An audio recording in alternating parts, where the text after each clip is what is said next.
Good morning, dear listeners, and thanks for joining us on this edition of Press Review for October 22nd, 2020. We commence this morning with a Post newspaper that provides details about the UB land dispute. The paper carries the headline, Professor Ndwema unmarks corrupt administrators and chiefs in the UB land dispute. Page 2 has the details.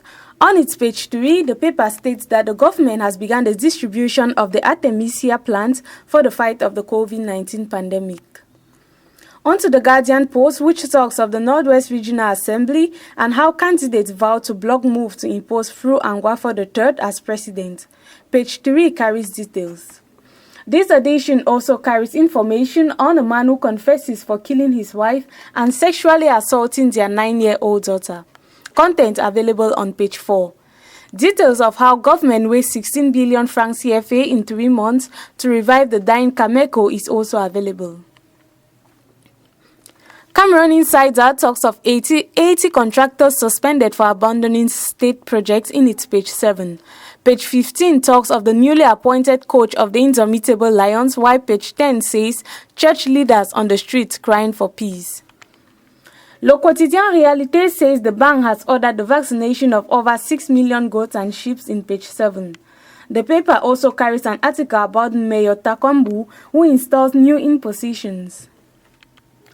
We move straight to the Horizon newspaper, which talks of the Anglophone struggle in the headline, Fresh can of worms opened up on leadership. Page 2 carries details. The paper also talks of Fon Mukete's donation of didactics to pupils and the budgetary execution at the end of June 2020, which shows 51 increase in tax revenue.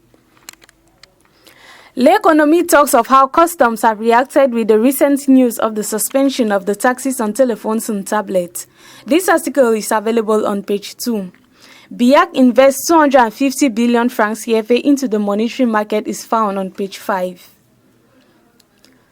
Lojung newspaper talks of fear in the town in its page 3. Page 7 also tells us about the new coach for the Intermediate Lions in its page 7.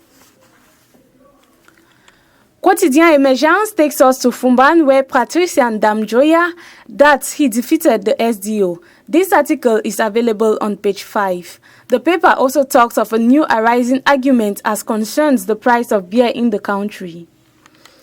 Le Messager talks of Albert Zongang wanted due to the September 22nd march by the MRC political party. We end this edition with Cameroon Tribune, which talks of the economic impact of the COVID-19 pandemic in the headline, En fait comment. It also provides details about the fight against hate speech in the headline, Where are the political parties? Pages 5 to 7 carries the details. It is on this note that we draw curtains to the press review of October 22nd, 2020. We see you tomorrow for another edition.